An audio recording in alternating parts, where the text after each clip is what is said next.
sur le ministère, c'est votre premier cours. C'est un cours, une série d'enseignements qui va durer 12 heures d'enseignement que vous aurez. Vous aurez deux grandes parties. Je vais faire cette première grande partie. Vous aurez la deuxième partie avec le pasteur Isabelle. Et en fait, la première partie, eh bien, nous allons étudier ce que c'est qu'une œuvre de Dieu finalement, parce qu'on va découvrir ce qu'est une réelle œuvre de Dieu, comment est enfantée une œuvre de Dieu, comment ça se passe.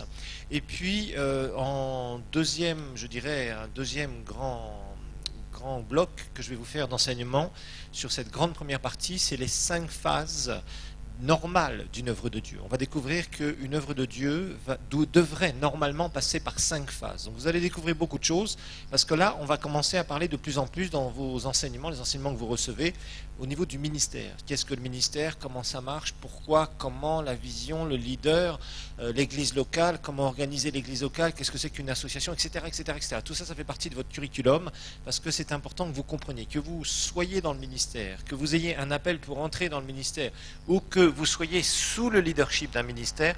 Il est très important de comprendre ces principes. Si vous comprenez ces principes, eh bien, vous pourrez soit réussir votre ministère, soit aider quelqu'un qui est dans le ministère, ou soit pouvoir aussi entrer dans votre appel et savoir quoi faire. Parce que beaucoup de gens, on va le découvrir, sont dans le ministère, mais finalement, ils ne comprennent pas réellement ce qu'est le ministère. Nous allons découvrir vraiment que le ministère est quelque chose de surnaturel, que ça n'est pas parce qu'un homme a décidé, parce qu'il y a une association qui se crée, parce que, etc., etc. Et nous verrons aussi que c'est pas parce que quelqu'un est oint, quelqu'un est vraiment dans une œuvre de Dieu, que obligatoirement, eh bien, il va pouvoir réussir ce qu'il fait. Donc on va découvrir toutes ces choses. D'abord, nous allons voir la leçon numéro 1 qui est généralité et qu'est-ce qu'une œuvre de Dieu. Qu'est-ce qu'est une œuvre de Dieu? Généralité et qu'est-ce qu'une œuvre de Dieu? Généralité et qu'est-ce qu'une œuvre de Dieu? Premièrement, la volonté de Dieu est que nous réussissions dans le ministère. La volonté de Dieu est que nous réussissions dans le ministère.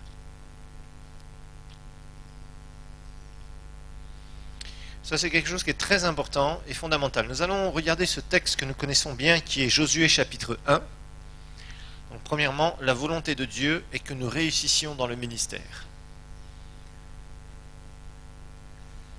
Josué chapitre 1. On va lire à partir du verset 6 jusqu'au verset 9. Ce sont des versets que nous connaissons bien, c'est un passage que nous connaissons bien. Mais là, on va voir un petit peu, non seulement on a l'habitude de l'étudier dans le domaine de la parole de Dieu, mais là on va l'étudier du côté du ministère. Verset 6, il est dit, Josué chapitre 1, « Fortifie-toi et prends courage, car c'est grâce à toi que ce peuple héritera du pays que j'ai juré à leur père de leur donner. Seulement fortifie-toi et bon courage ou prends courage, en observant et en mettant en pratique toute la loi, donc la parole, que t'a prescrite Moïse, mon serviteur. Ne t'en détourne ni à droite ni à gauche, afin de réussir partout où tu iras. Ce livre de la loi ne s'éloignera pas de ta bouche, tu y méditeras jour et nuit pour observer et mettre en pratique tout ce qui est écrit, car c'est alors que tu mèneras à bien tes entreprises, c'est alors que tu réussiras. Ne t'ai-je pas donné cet ordre, verset 9, fortifie-toi et prends courage, ne t'effraie pas, ne t'épouvante pas, car l'Éternel ton Dieu est avec toi partout où tu iras. Alors ici, il y a des recommandations pour la vie personnelle de Josué, mais il y a aussi des recommandations pour le ministère de Josué. Dans ce passage, il y a les deux aspects. Finalement, Dieu est en train de lui dire, bon, d'une part, ta vie personnelle, tu dois la réussir, et tu vas mettre la parole de Dieu en pratique, mais aussi, tu vas faire attention, tu vas méditer, tu vas passer du temps encore dans cette parole, et c'est aussi que tu pourras réussir à ce moment-là la tâche que je t'ai confiée, l'appel que je t'ai donné, le ministère qui est entre tes mains, c'est-à-dire ce que je veux absolument que tu réussisses. Dieu veut absolument une chose. Il veut que nous réussissions dans le ministère. Alors ça paraît être vraiment évident de dire une telle chose, mais je vais vous montrer que ce n'est pas si évident que cela ne paraît. Ce n'est pas si évident. Mais en tout cas, la volonté de Dieu, c'est que quand Dieu appelle quelqu'un à quelque chose, c'est que ça se réalise. Sinon, ça veut dire que soit Dieu n'a pas parlé, ou soit il parle en vain. Ou qu'il y a autre chose. et c'est là où justement on va creuser de plus en plus dans ce cours, c'est qu'on va réaliser que celui à qui est adressé cet appel, eh bien il va avoir une immense responsabilité pour que cet appel puisse être pleinement réalisé. Donc ça c'est quelque chose qu'il va falloir que vous compreniez très fortement. Donc ici Dieu donne des recommandations à Josué. Josué va quoi? Nous le savons, il prend la suite du plus grand leader de l'Ancien Testament. Et évidemment, les gens, vous savez, ne sont pas tendres. Ils ont toujours tendance à comparer. Vous savez que les chrétiens comparent souvent les serviteurs de Dieu. Ils sont là, ils disent, tiens, tel serviteur fait ça. Et pourquoi toi, pasteur, tu ne fais pas ça? Souvent, les gens sont comme ça. Tiens, il y a tel serviteur, il a une telle église. Et nous, pourquoi on a une église comme ça? Vous voyez, il y a tout le temps cette comparaison. La comparaison, quand elle est faite avec vraiment une mauvaise, je dirais, de mauvais sentiments, c'est très mauvais. Par contre, quand c'est pour nous aider à nous provoquer à la foi, c'est quelque chose qui est très bon. Mais c'est clair que Dieu nous veut dans le succès, dans le ministère. Dieu ne veut pas qu'on échoue dans le ministère. Ça, c'est clair. Et il y a trop de gens, trop de ministères qui vont échouer. Pourtant, il y a des gens qui se satisfont de leurs échecs dans le ministère. On va voir qu'il y a beaucoup de serviteurs de Dieu qui se donnent des excuses pour leurs échecs dans le ministère. Et il faut savoir que réussir, c'est la condition normale pour un ministère. Échouer, c'est une condition anormale pour un ministère. Ça veut dire que si quelqu'un un jour a déclaré devant un certain nombre de personnes, voilà ce que le Seigneur m'a dit, si 10 ans, 20 ans ou 30 ans plus tard, eh bien ça ne s'est pas accompli, ça veut dire que cette personne a échoué. Et je peux vous dire une chose, dans ce monde, chaque jour, il y a des églises qui naissent, mais il y a aussi chaque jour des églises qui meurent. Il y a beaucoup de serviteurs de Dieu qui sont frustrés, qui sont dans l'échec, qui sont mal à l'aise avec ce qu'ils sont en train de faire, qui n'arrivent pas à réaliser ce que Dieu leur a dit de faire. Ça, c'est une constatation. La plupart des gens qui commencent dans le ministère, 5 ou 6 ans plus tard, ne sont plus dans le ministère. Il y avait des statistiques qui avaient été faites, mais je ne veux pas reprendre des statistiques trop, je dirais, trop strictes, parce que les statistiques bougent toujours, tous les ans, etc., etc. Mais il faut que vous sachiez cela. Il faut que vous sachiez que la plupart des gens qui se sont engagés dans le ministère ne sont plus dans le ministère après 5 ans. Et après 10 ans, il en reste une toute petite proportion. Et après 20 ans, il en reste une infime proportion. Si vous regardez l'histoire de l'Église, c'est ce qui se passe en général. Et vraiment, réussir dans le ministère, c'est la volonté de Dieu pour nous. Dieu nous parle. Maintenant, ce que Dieu nous dit doit se matérialiser. Une parole de Dieu n'est pas la matérialisation de cette parole. C'est complètement différent. C'est là où beaucoup de gens se trompent. Les gens sont très excités quand ils reçoivent une parole de Dieu et on verra, ils commencent, ils démarrent et on verra toutes les différentes phases par lesquelles une œuvre de Dieu devrait passer normalement ou doit passer normalement. Et on s'aperçoit qu'après l'excitation, des fois il y a des grandes désillusions. Il y a des cauchemars terribles de gens qui n'ont pas réussi à faire ce que le Seigneur leur a demandé. Et on va voir toute l'implication que ça a quand quelqu'un s'engage pour le service pour Dieu. Cet engagement est extraordinaire, c'est une cause noble. Mais je vais vous dire une chose, vous n'avez pas le droit d'échouer si vous vous engagez dans le ministère. Si vous avez un appel pour Dieu, un appel de la part de Dieu pour réaliser de grandes choses, et vous en avez un certain nombre d'entre vous, vous avez cet appel particulier pour le ministère, je veux pas. D'autres, vous avez d'autres visions, d'autres appels particuliers dans différents domaines pour réussir ce que le Seigneur vous demande de faire. Mais si vous touchez au ministère, il faut que vous sachiez, il faut vous interdire d'échouer. Il faudra vous interdire d'échouer. Alors on va se poser plusieurs questions. Je ne veux pas brosser un tableau négatif du ministère, mais je tiens à vous dire, le ministère, ce n'est pas mettre un petit costume cravate et d'aller prêcher tous les dimanches. Loin de là. Le ministère, c'est pas aller dire, moi je suis pasteur, moi je suis prophète, moi je suis apôtre, moi je suis trichop et quadrichop. Ça n'a rien à voir. Le ministère va être quelque chose de très profond dans le royaume de Dieu.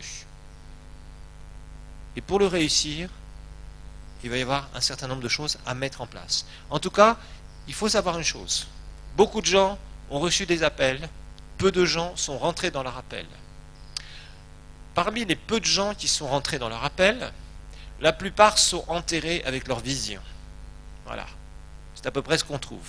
Donc si vous avez par exemple, sur 100% de gens qui sont appelés, vous avez peut-être 10 à 15% de gens qui rentrent dans leur appel. Et parmi les 15% de ces gens qui sont rentrés dans leur appel, la plupart sont enterrés avec leur vision qui est complètement inachevée. Ben, il ne reste pas beaucoup de pourcents par rapport aux gens qui sont appelés au départ. C'est la réalité du ministère. Il faut être bien clair. Beaucoup de gens vous diront, le Seigneur m'a parlé et Dieu leur a parlé. Et la plupart de ces gens-là mourront avec une vision qu'ils avaient, qui n'a jamais été achevée. C'est triste, mais en tout cas, c'est ce qu'on peut malheureusement constater en général parmi les gens qui sont appelés. Donc on va commencer à faire du tri, on va montrer qu'est-ce qui se passe, pourquoi. On va chercher des éléments de réponse, on va se poser les bonnes questions. Parce que, vous savez, si vous avez un appel et que vous entrez dans le ministère, ça va engager toute votre vie. Vous ne pouvez pas vous permettre de jouer au prédicateur pendant 3 ans ou 5 ans, d'engager toute votre famille, et puis un jour dire, oh là là, ça ne marche pas, bye bye, je fais demi-tour, ou j'abandonne tout. Si vous le faites 5 ans, il y aura des dégâts. Si vous le faites pendant 10 ans, il y aura beaucoup plus de dégâts. Si vous le faites pendant 15 ou 20 ans, il y aura énormément de dégâts. Parce que d'abord, vous serez un échec, vous serez frustré, ça se passera très mal pour vous. En plus, vous aurez engagé toute votre famille, vous aurez renoncé à une carrière professionnelle, vous aurez amené vos enfants dans l'échec, et le bilan ne sera pas un bilan positif, ce sera un dépôt de bilan. Et vous savez, dans la vie, il faut savoir, bon, nous faisons tous nos erreurs, nous pouvons tous passer par certains échecs, mais attention, là où il y a danger, c'est quand on commence à impliquer des gens avec nous. Et c'est là où beaucoup de ceux qui veulent prêcher ne se rendent pas compte où ils mettent les pieds. Ils sont là, ils prêchent, où ils disent, venez, on va démarrer une église, et puis quand ça commence à brûler, le premier qui fuit, c'est le supposé leader. Et il laisse des dégâts derrière lui. Mais en général, les gens s'en foutent. Et c'est ça le grand drame. Pourquoi ? Parce qu'ils n'ont pas le cœur du berger. Ce sont des gens qui cherchaient des intérêts perso. Ce sont des gens qui sont là et qui pensent que le ministère, ils ont une vision du ministère qui est fausse. Ou alors ils n'ont pas assez de persévérance. Ou alors ils n'utilisent pas certaines clés. Numéro 2, les clés pour qu'un ministère réussisse. Les clés pour qu'un ministère réussisse.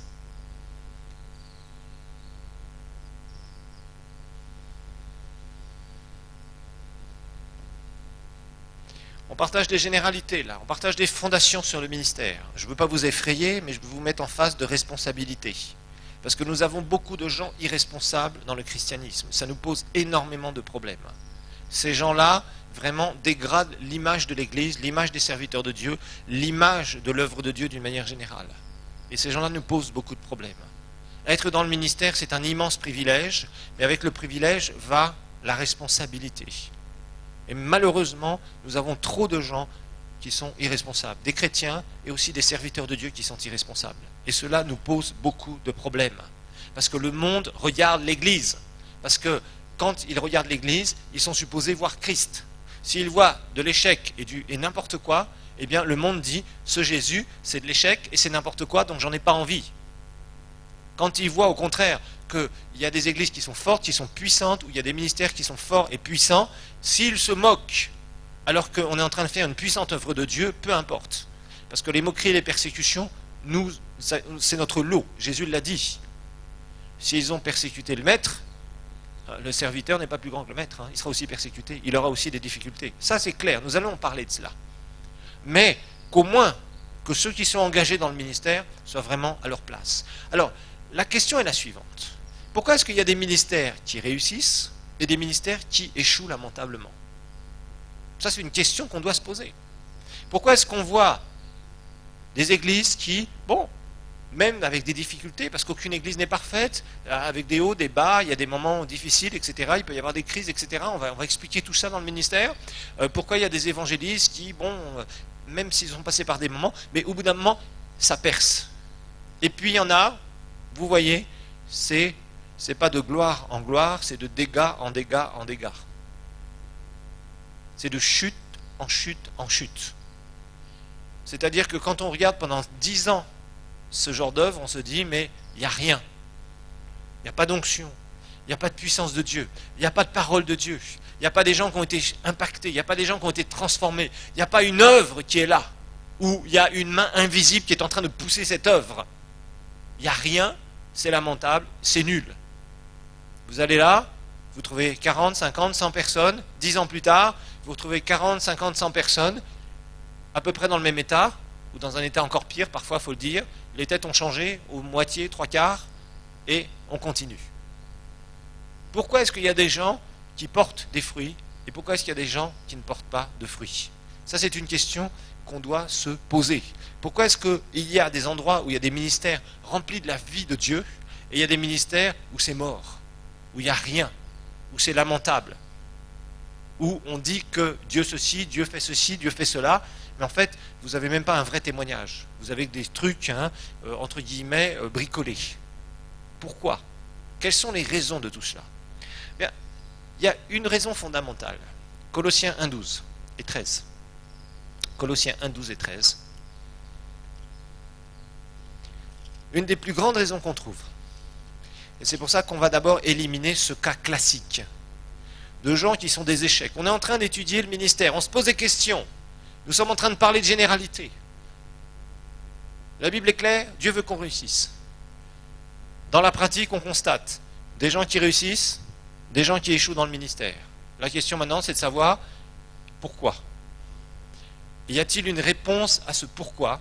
Et s'il y a une réponse à ce pourquoi, quelle est cette réponse? Colossiens 1, 12 et 13, verset qu'on connaît bien, on l'a étudié sur un certain angle, et là on va le voir sous un autre angle.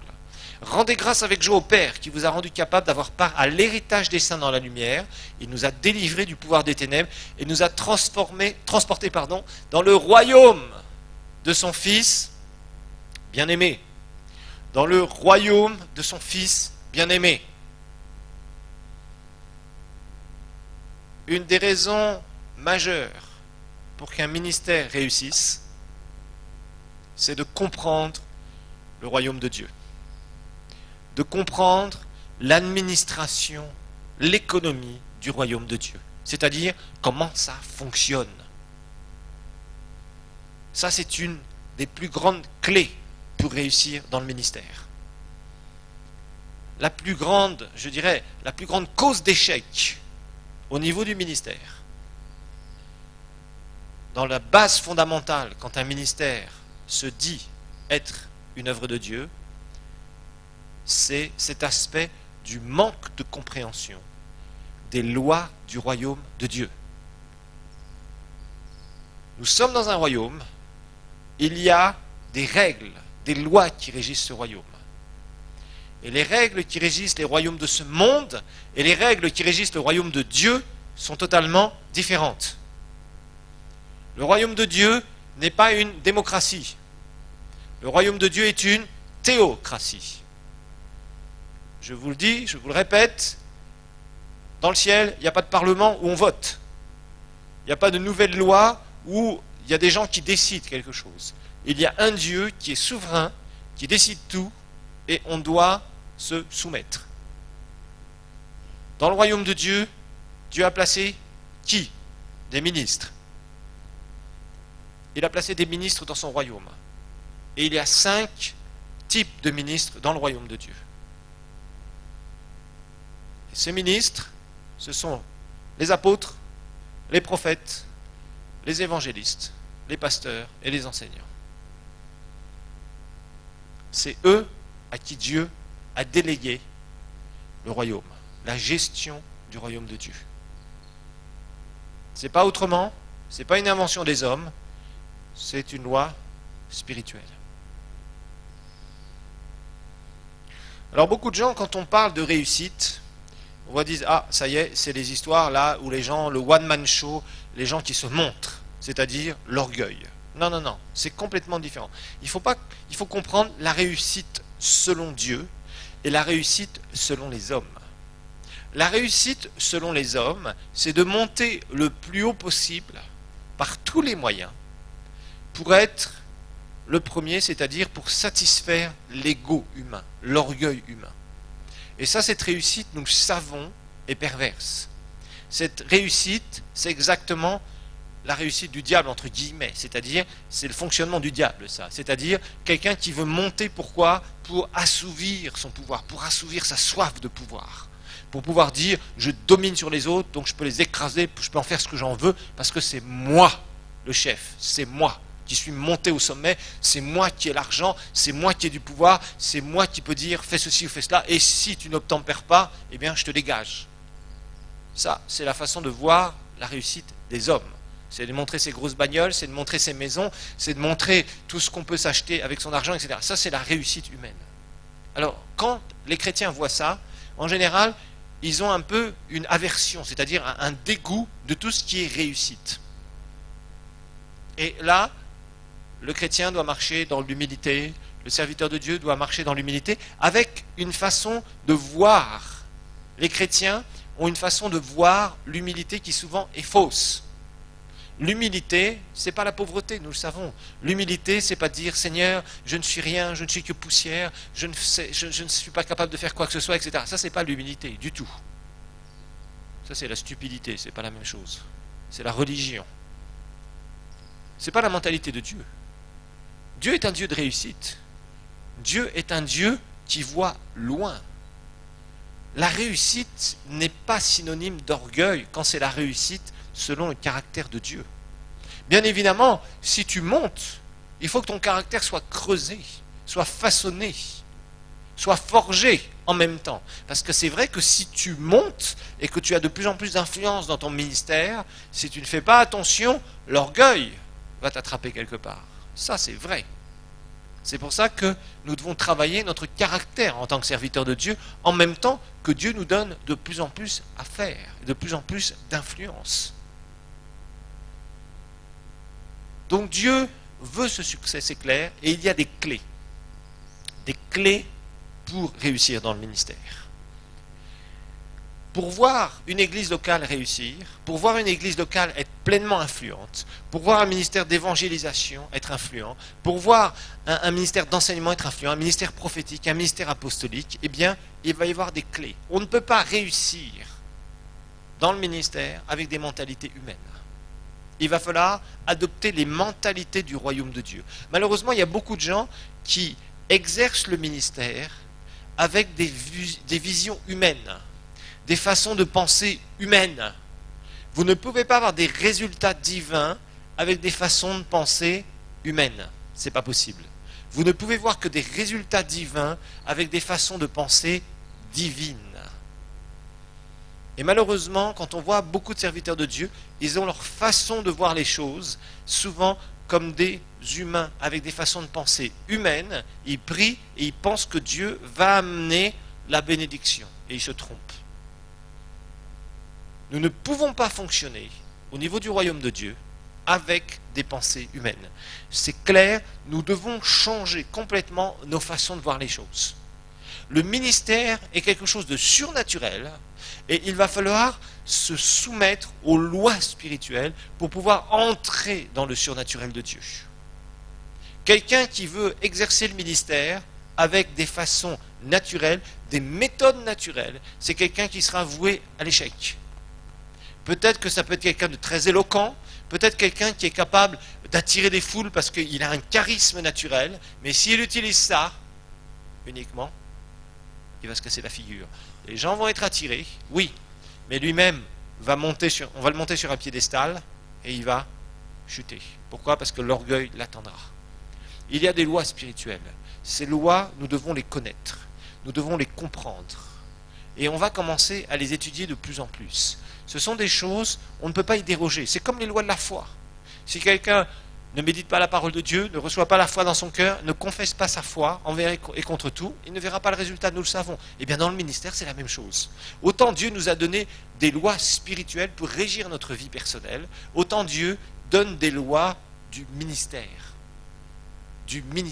La gestion, l'économie du royaume de Dieu. Il y a des lois spirituelles qui nous permettent, si nous les connaissons, d'avoir des clés pour réussir dans le ministère. Si nous ne connaissons pas ces lois et si nous ne les pratiquons pas, l'échec est assuré. C'est pour ça, parfois, vous avez des gens qui sont très brillants, qui sont appelés, qui sont loin, ils montent et boum, d'un seul coup, ils sont par terre, il n'y a plus rien. Tout est détruit et ils sont plus dans le ministère. Il y en a d'autres, ils dérapent à l'avance. Ils ne sont pas à leur place, ils ne sont pas loin, ils commencent à jouer les prédicateurs et boum, ils se cassent la figure.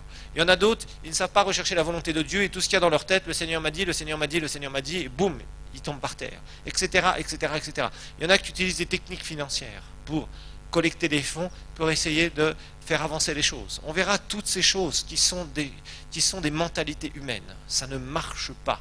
Il va falloir fonder le ministère sur des lois spirituelles pour pouvoir voir Dieu nous bénir. Si on ne fait pas ça, on se casse la figure, on tombe par terre. Numéro 3, troisièmement, on est dans les généralités pour l'instant.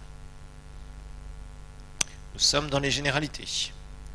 La première généralité que nous avons vue, c'est que Dieu veut que nous réussissions dans le ministère. L'échec n'est pas dans le ministère, par contre on a vu que beaucoup de serviteurs de Dieu sont dans l'échec. La deuxième chose que nous avons vue, c'est les clés. Il y a des clés, il y a des lois spirituelles. Nous sommes dans un royaume et il faut connaître ces lois, les appliquer pour réussir dans le ministère. L'échec n'est pas une fatalité. L'échec est souvent quelque chose dans le ministère où des serviteurs de Dieu se donnent des excuses. Et nous verrons que se donner des excuses pour notre échec en tant que serviteur de Dieu, c'est lamentable.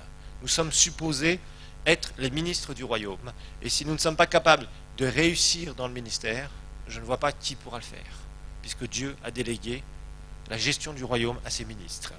Troisièmement, l'église locale. En fait, qu'est-ce que l'église locale ? On va surtout se concentrer sur l'église locale, bien évidemment. Là, vous allez avoir pas mal de cours sur l'église. Parce que l'église locale, c'est vraiment, je dirais, la cellule fondamentale qui permet à l'église avec un grand E de fonctionner, d'aller dans une direction. L'église locale, c'est vraiment quelque chose de particulier dans le cœur de Dieu. Et c'est pour ça que l'église locale doit être réussie. Qu'est-ce que l'église locale ? C'est la grande question. On va chercher des réponses là encore. Là, on commence à se poser des questions. Pourquoi est-ce que Dieu veut qu'un ministère réussisse ? Est-ce que c'est sa volonté ? Oui. Pourquoi ? Pourquoi il y en a qui réussissent ? Pourquoi il y en a qui échouent ? Parce qu'il y a des lois spirituelles. Il faut les connaître, il faut les appliquer. Qu'est-ce que vraiment une église locale ? Qu'est-ce que c'est réellement l'église locale ? Vous savez que la majorité des gens qui viennent à l'église locale, dans une église locale, ils ne savent même pas pourquoi ils sont là. La plupart des gens, si vous les interviewez, ça serait peut-être même votre réponse ce soir parmi vous, étudiants. Posez-vous la question, pourquoi est-ce que je vais dans mon église locale ? La plupart des gens vous diront, oh, parce que la Bible le dit. Il faut pas oublier de s'assembler. Parce que j'ai des amis. Parce qu'il faut aller adorer Dieu, surtout le dimanche d'ailleurs. Il y a beaucoup de chrétiens du dimanche. Il y a beaucoup de gens qui ne comprennent pas ce qu'est l'église locale. Ils ne comprennent pas tout ce qu'il y a derrière, toutes les lois spirituelles, toute la grâce, la puissance de Dieu, la protection divine derrière l'église locale, mais je rajouterai quelque chose, derrière la vraie église locale. Il y a plein de choses derrière la vraie église locale. Parce qu'on voit plein de gens. Il y a plein de gens qui disent je vais démarrer une église. Moi j'entends plein de gens dire ça. On est dans une région du monde où les églises se comptent partout. Mais il faut se poser la question, finalement, qu'est-ce que c'est ? Il y en a plein qui disent c'est l'œuvre de Dieu, Seigneur, bénis cette œuvre de Dieu, Seigneur, bénis ce que je fais, etc., etc., etc., etc. Mais en fait, qu'est-ce que c'est que l'église locale ? Comment va naître une église locale ? L'église locale, d'abord, c'est une ordonnance divine. L'église locale, une église locale qui naît, ne peut pas naître sur un ordre humain, une volonté humaine. Mais une église locale doit naître sur une ordonnance divine. C'est-à-dire qu'à partir du ciel, il doit y avoir une signature, entre guillemets, si vous comprenez ce que je veux dire. Un ordre qui est envoyé du ciel, de la tête, c'est-à-dire de Jésus-Christ lui-même, qui dit « Je veux une église ici ». Une église locale, ça doit démarrer avec quelqu'un qui est loin du Saint-Esprit. Dieu revêt quelqu'un d'une onction pastorale et qui va démarrer une œuvre, démarrer une église locale. Une église locale ne démarre pas parce que quelqu'un a décidé qu'il devait faire une église, ou parce que quelqu'un est en désaccord avec son pasteur, ou quelqu'un qui crée volontairement une division en disant non, ce pasteur-là est mauvais, venez avec moi, moi je vais vous emmener. Ça me fait penser un peu au peuple d'Israël, vous savez, dans le désert. Plusieurs fois, ils ont essayé de faire le coup, en disant, on va se nommer, nommons-nous un chef, et retournons en Égypte. Ah, les pauvres, ils ne savaient pas ce qu'ils disaient ce jour-là. Mais il y a beaucoup de gens qui sont comme ça. Les gens qui font une division, et hop, ils embarquent une partie des gens, et ils veulent créer une église locale. Tout ça, ça ne marchera jamais. Ce sont des fondations pourries. Ou alors on voit des églises communautaires, c'est classique. En Europe, en Amérique du Nord, on voit beaucoup cela. Surtout avec les gens qui ont émigré là-bas. Et particulièrement avec les communautés ici du continent. Je peux vous dire, incroyable. Il suffit que quelqu'un ait fait du boulot et qu'il ait différentes communautés. Et qu'il y en ait un qui arrive comme ça, et d'un seul coup, il a un bon don de prédication. Qu'est-ce qu'il fait? Il fait sortir de l'église locale des gens du même groupe, de la même nationalité, je dirais tristement parfois même de la même ethnie. Vous imaginez un peu. C'est scandaleux. Des gens qui construisent comme ça et qui démarrent des églises soi-disant. Non, ça c'est des gens qui veulent remplir leur ventre et utiliser des prétextes humains pour faire sortir des gens. Vous imaginez? D'une église locale où ils sont, pour aller créer quelque chose qui n'est pas divin. Parce que Dieu ne fonctionne pas comme ça. Amen.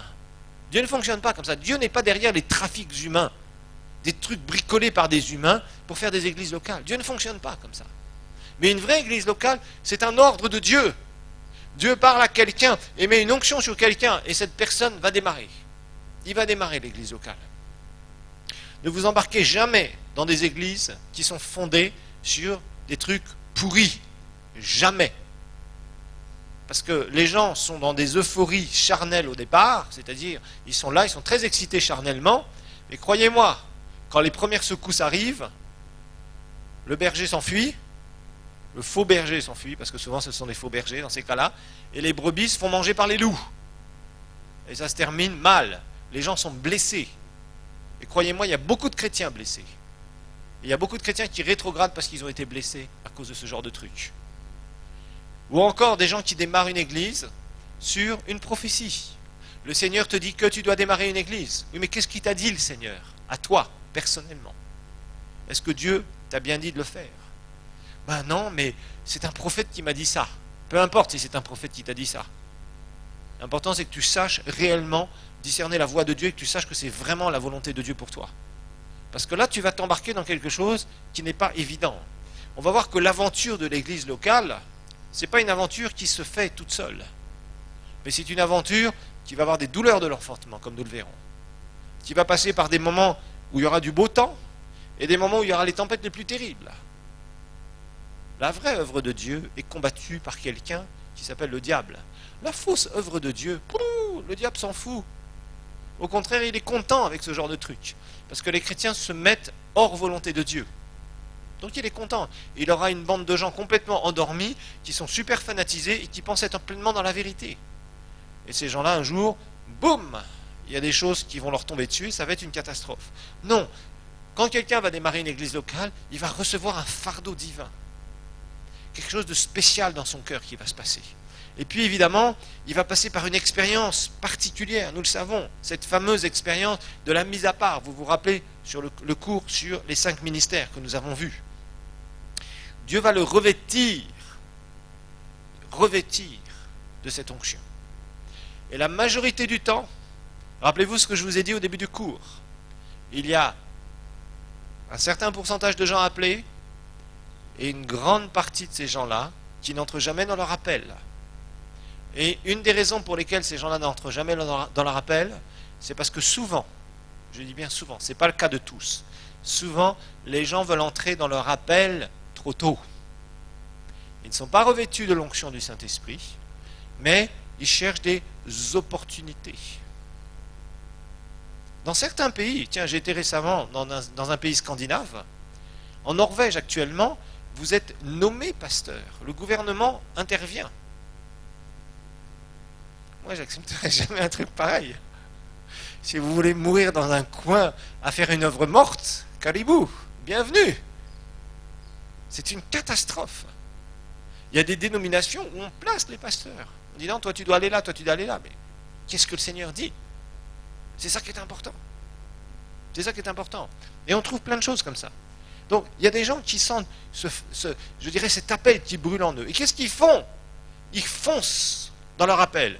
Ils ont prêché 2 ou 3 fois, et dans leurs oreilles, ça fait diling, diling. Oh, qu'est-ce que tu prêches bien, mon frère, c'est extraordinaire. Ding, ding, ding, ding, ding, ding. C'est le temps pour toi de rentrer dans le ministère. Et qu'est-ce qu'ils font? Diling, ils rentrent dans le ministère. Mais ils rentrent sans être revêtus. Et croyez-moi, ces gens-là, quand vous les retrouvez 5 ans ou 10 ans plus tard, ils n'ont plus le même zèle. Vous les reconnaissez plus, mais dans le mauvais sens du terme. Vous voyez ce que je veux dire? C'est bon quand on a vu quelqu'un qui était dans des difficultés, qui était dans des moments vraiment, je dirais, où il y avait des tempêtes dans sa vie, où c'était dur dans sa vie, et puis 5 ans ou 10 ans, vous le voyez, il est rayonnant, le Seigneur l'a béni immensément. Quand vous le rencontrez à nouveau, ça fait plaisir. Sauf pour les jaloux, ça leur fait jamais plaisir, ça. Et pour les gens qui aiment les autres, ça fait plaisir de voir des personnes vraiment réussir et être bénies par le Seigneur. Par contre, quand vous voyez quelqu'un qui était très prometteur, et des années plus tard, on lui dit, mais qu'est-ce qu'il est devenu, celui-ci? On ne sait pas trop, il est parti quelque part dans un autre pays, je dirais pas il s'est réfugié, parce que c'est surtout pour ici. Il a été, on ne sait pas trop, il a un boulot quelque part, il a un poste quelque part. Ah bon? Mais pourtant, il prêchait. Et au niveau du ministère, je ne sais pas, il paraît qu'il a eu des ennuis, etc., etc., etc. Et puis voilà. Une vocation qui a été foutue. Une de plus. Parce que la plupart du temps, ces gens-là veulent faire une chose. Ils sentent qu'ils ont un don au départ, que Dieu les appelle particulièrement, mais Dieu ne les a pas encore revêtus. Et qu'est-ce qu'ils font? Ils violent cette loi spirituelle. Rappelez-vous, on s'est posé la question tout à l'heure, pourquoi certains réussissent, pourquoi certains échouent? Une des raisons majeures, pourquoi des gens échouent, des gens qui sont réellement appelés. On ne parle pas de gens qui ne sont pas appelés. Les gens qui sont réellement appelés, la majorité du temps, ils rentrent par eux-mêmes dans le ministère. Et ils font cette grave erreur. La mise à part, c'est une loi spirituelle inviolable. Parce que le ministère, c'est surnaturel.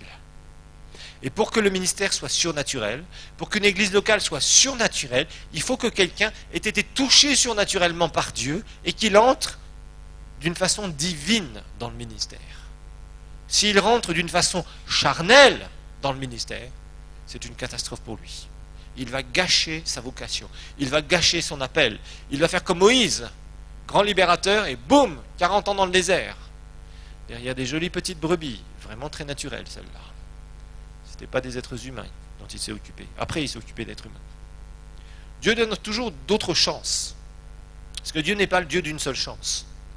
Mais souvent, nous perdons des années et des années. Et il y a des gens, ils se disqualifient tellement qu'après, ils ne se rattrapent plus jamais. Et ils meurent alors qu'il y avait un superbe appel de Dieu dans leur vie. Rappelez-vous que l'appel relève de la souveraineté divine. Dieu a appelé Jérémie alors qu'il était encore dans le sein de sa mère. Rappelez-vous, Jérémie 1. On va lire ça. Nous avions étudié l'appel et la mise à part, mais là je vous refais un petit lifting. Parce qu'il y en a tellement besoin. Tellement de gens se trompent avec ça. Entrer dans le ministère, c'est pas voir un besoin humain. Entrer dans le ministère, c'est vraiment Dieu qui va vous oindre d'une façon spéciale. Sinon, restez là où vous êtes. Avant que je ne te forme dans le ventre de ta mère, Jérémie 1, verset 5, je te connaissais. Donc, il était appelé déjà. Avant que tu ne sortes de son sein, je t'avais consacré, je t'avais établi prophète pour les nations. Regardez bien le verset 10. Regarde, je t'établis aujourd'hui sur les nations, contre les royaumes, pour que tu arraches et que tu abattes, pour que tu fasses périr, que tu détruises, pour que tu bâtisses et que tu plantes.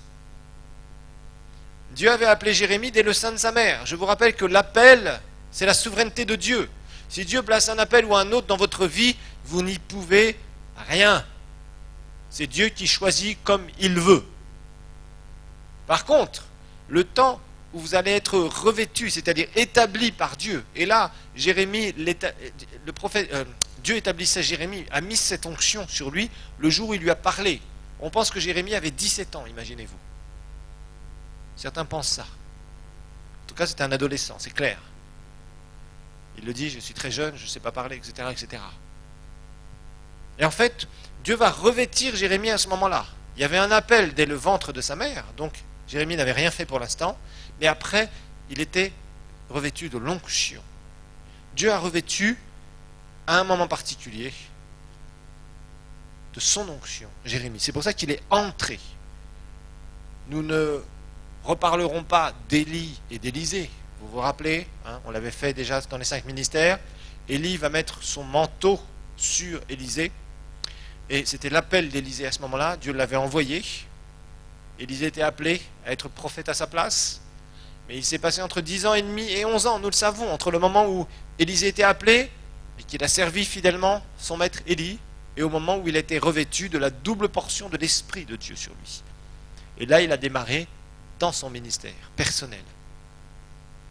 Entre-temps, il a été fidèle et il a servi son maître. Donc, un pasteur ne peut pas s'appeler pasteur ou exercer un pastorat quelconque s'il n'a pas été revêtu de l'onction. De l'onction. Parce que être pasteur, mes chers amis, ça demande d'avoir un cœur pour les autres. Il y a des gens, ils veulent être pasteurs parce qu'ils pensent que c'est une position. D'autres pensent que ça va renflouer leur poche. D'autres, finalement, ils se disent, dans ma vie, je suis nul de partout, je ne sais pas tenir un boulot, pourquoi ne pas être pasteur? Mais celui qui est un échec dans le naturel ne sera jamais une réussite dans le ministère. Il ne faut pas se faire d'illusions. Parce que le ministère demandera tout de vous. C'est une aventure qui demande tout. Quelqu'un qui a une église locale, il a un hôpital. C'est comme s'il avait un hôpital, pas un hôpital naturel, un hôpital surnaturel. Et l'église locale n'est pas une aventure qui est si évidente comme on pourrait le penser au départ. L'église locale, être en charge d'une église locale, avoir reçu vraiment de cette ordonnance divine de faire une église locale, d'être pasteur d'une église locale, eh bien, c'est quelque chose qui n'est pas si évident que ça paraît. C'est quelque chose que l'on va apprendre. On peut en connaître certains principes à l'Institut biblique, et c'est très bien, parce que vous savez, souvent, les gens se lancent dans le ministère, et certains ont vraiment des onctions, et ils sont vraiment à leur place, mais ils n'ont pas la connaissance du ministère, parce qu'ils n'ont pas étudié sur le ministère. Et souvent, ils se cassent la figure à cause de ça. Ou ils tournent en rond dans des choses qu'ils ne devraient pas faire, qui ne portent pas de fruits, parce qu'ils ne savent pas comment laisser l'onction produire des fruits au travers d'eux. Reinhard Bunke disait que l'Église est un bateau de vie, c'est pas un bateau de plaisance. C'est un bateau de vie, c'est un bateau où il y a la vie, c'est un bateau où la vie est transmise. C'est pas un endroit où on va avoir un peu de plaisir, on va bien s'amuser et c'est tout. Mais c'est un business qui est très sérieux. L'église locale est quelque chose de sérieux. Mais quand on voit la plupart des églises locales du monde, on a l'impression que les gens jouent à l'église locale. Et l'église locale, ce n'est pas quelque chose avec lequel on joue. C'est quelque chose qui est très sérieux. On va parler vision, on va parler des phases de l'église locale, on va parler de l'enfantement de l'église locale, on va parler de beaucoup de choses. Vous allez voir. Allez, rapidement, quatrièmement, on va faire un petit rappel sur les 5 ministères. Rappel sur les 5 ministères.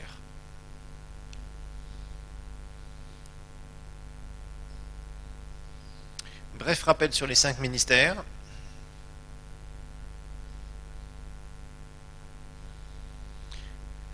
Le texte que nous connaissons bien, c'est Éphésiens 4:11. On va le revoir brièvement, comme ça nous permettra, après avoir remis ses fondations, enfin mis des fondations et rappelé d'autres fondations, de creuser dans notre cours. Éphésiens 4:11 nous dit, c'est lui, je vous rappelle que c'est lui, Christ, qui a donné les uns comme apôtres, les autres comme prophètes, les autres comme évangélistes, les autres comme pasteurs et docteurs. Alors, l'apôtre, vous vous rappelez ce que c'est qu'un apôtre? Un apôtre, c'est quelqu'un qui a la puissance d'établir des églises. On verra cette fameuse phase d'établissement d'une église locale. On verra la grande différence entre démarrer une église locale et établir une église locale. On verra qu'il y a une immense montagne à gravir pour en arriver là. Et l'apôtre, lui, il va dans des endroits où Christ n'a jamais été annoncé. Nous savons qu'il fait des signes, des prodiges et des miracles. Il prêche l'évangile avec puissance.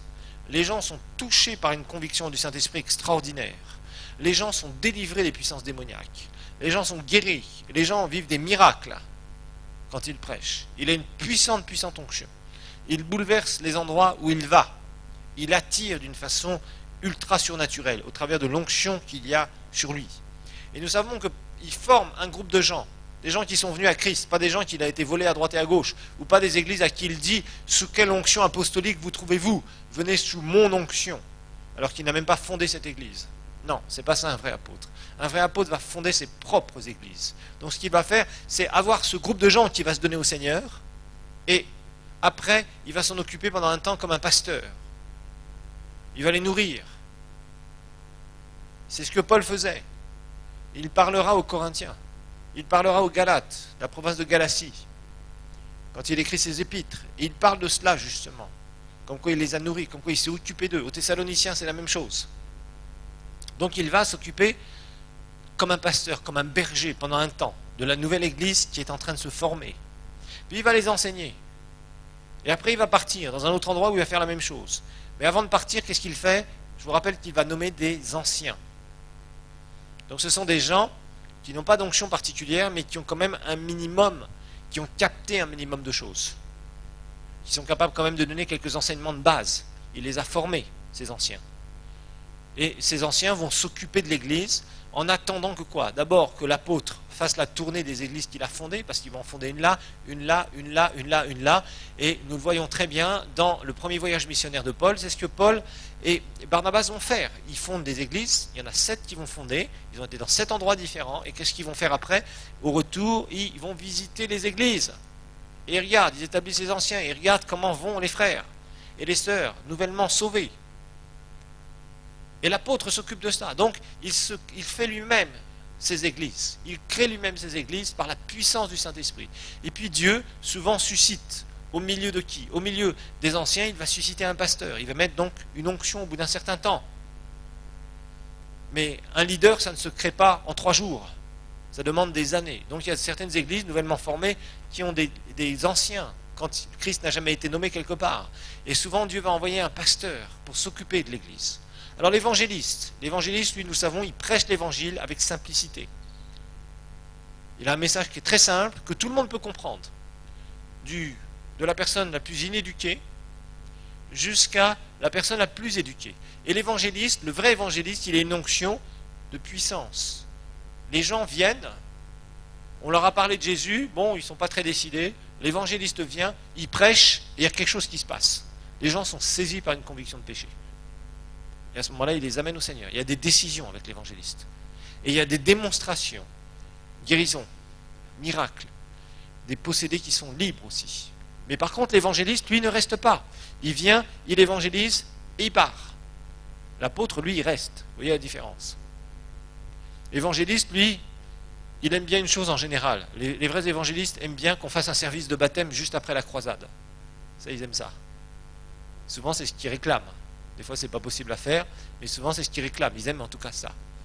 Comme Philippe l'évangéliste. Et après, l'évangéliste, il dit, maintenant, les pasteurs, occupez-vous des brebis. Moi, j'ai fait mon job. Mon job s'arrête là. Bon, l'enseignant. L'enseignant, nous savons, il enseigne, il explique la parole, et il va d'endroit en endroit, et il y a vraiment des révélations très précises sur la parole, sur des sujets un peu particuliers souvent. Chaque enseignant a quand même ses topics, comme on dit en anglais, ses thèmes principaux qu'il va particulièrement enseigner. Il excelle dans tel ou tel domaine. Certains excellent dans la foi, d'autres vont exceller dans la prospérité, d'autres vont exceller dans le leadership, etc., etc., etc. Vous voyez, toutes sortes de thèmes particuliers. Mais souvent, les enseignants ont quelque chose d'un peu particulier qu'ils connaissent extrêmement bien. Ensuite, le prophète. Le prophète, nous savons, ce n'est pas une machine à prophétiser. Mais il reçoit des révélations, il reçoit des visions. Et à partir de ça, qu'est-ce qu'il fait? Dieu lui parle. Et il va enseigner le peuple prophétiquement. C'est-à-dire que très souvent, Dieu va parler à des prophètes et les prophètes vont venir dans des endroits et les prophètes vont préparer l'église de Dieu pour les mouvements. Certains prophètes ont aussi, bien sûr, une onction de guérison parce que Dieu leur montre, quand ils exercent leur ministère, leur donne des visions à propos de gens qui ont des problèmes, des gens qui ont des problèmes démoniaques ou des problèmes de maladies très particuliers. Et Dieu révèle des choses et donne les clés pour que ces gens-là puissent être guéris. Parce que parfois, il y a des gens qui ont des problèmes de manque de pardon et qui sont malades. Et on a prié 50 fois pour eux, mais ça ne marche pas. Parce que le problème n'est pas dans la foi, il est dans le pardon. D'autres, ce sont des oppressions démoniaques qui oppressent leur corps. Et les prophètes voient des choses comme ça. Et à ce moment-là, ils chassent ces mauvais esprits. Et la personne est entièrement guérie. Donc souvent, c'est couplé avec une onction de guérison. Pas toujours, mais souvent. Le vrai prophète, c'est comme ça souvent qu'il fonctionne.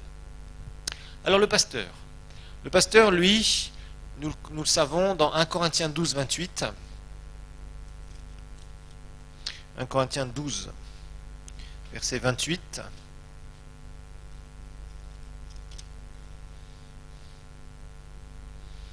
Il est dit, Dieu a établi dans l'Église premièrement des apôtres, deuxièmement des prophètes, troisièmement des docteurs. Ensuite, il y a le don des miracles, puis le don de guérir. On a vu que c'est plutôt l'évangéliste. Ensuite, de secourir et de gouverner. De secourir et de gouverner. Et évidemment, nous le savons que Dieu a placé le pasteur comme gouverneur de l'Église locale. Gouverneur de l'Église locale. Et là encore, autant dans le ciel, il n'y a pas de démocratie, autant dans l'église locale, ça ne fonctionne pas non plus comme une démocratie. Et beaucoup de gens ne comprennent pas ça. Pourquoi? Parce que nous avons le système associatif qui est démocratique et qui amène les gens à penser que l'église locale est une démocratie. Non, l'église locale n'est pas gérée comme une démocratie, elle est gérée comme une théocratie. Je n'ai pas dit qu'elle est gérée comme une dictature, mais comme une théocratie. C'est-à-dire que c'est le pasteur qui reçoit les instructions du Seigneur et qui est en charge et qui est responsable des brebis qu'il dirige au niveau spirituel. Maintenant, le pasteur doit s'entourer, on verra, il doit s'entourer de bons conseillers, il doit s'entourer de gens qui peuvent l'aider, parce qu'un pasteur seul ne peut pas réaliser une grande vision. Quand quelqu'un veut être un one-man show, ça ne marche pas. Il va falloir qu'il sache motiver. Nous verrons que ça, c'est l'art du leadership. Il va falloir motiver les gens, il va falloir préparer les gens qui vont aider le pasteur, celui qui a reçu une onction, à réaliser la vision qu'il a reçue. Donc vous allez apprendre pas mal de choses au travers de ces cours. Ok, on continuera sur le pasteur et l'église locale au prochain cours. Voilà, on fait une petite pause de quelques